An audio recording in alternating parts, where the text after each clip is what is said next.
만일 예수가 집 앞에 와서 문을 두드린다면 그대는 그곳에 있어서 문을 열고 그를 맞이할 수 있는가? 그대는 어딘가 다른 곳에 가 있을 것이다. 결코 집에 있지 않을 것이다.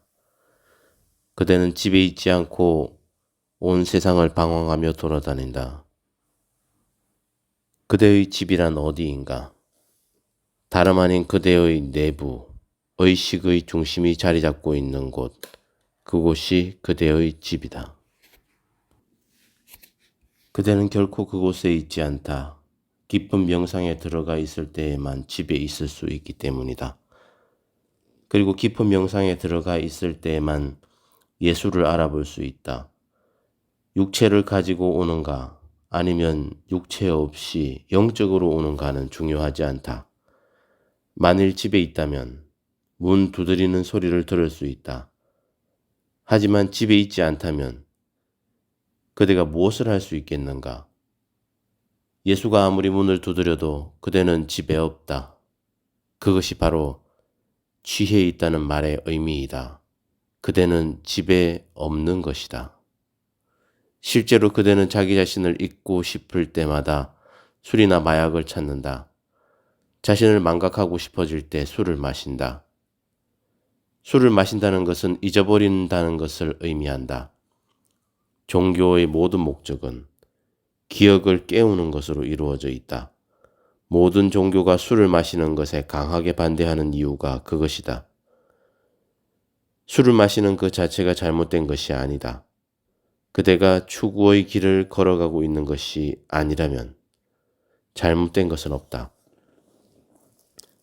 그러나 추구의 길을 걸어가고 있다면 그것보다 더 나쁜 것은 있을 수 없다. 왜냐하면 모든 추구의 길은 자신을 기억하는 것으로 이루어져 있는데 술은 망각 속으로 몰고 가고 있기 때문이다.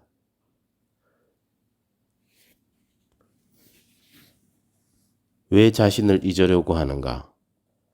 왜 자기 자신에 대해 그토록 실정을 내고 있는가? 왜 자신과 더불어 살 수 없는가? 왜 자신과 더불어 깨어 있을 수 없으며 편안하지 못한가?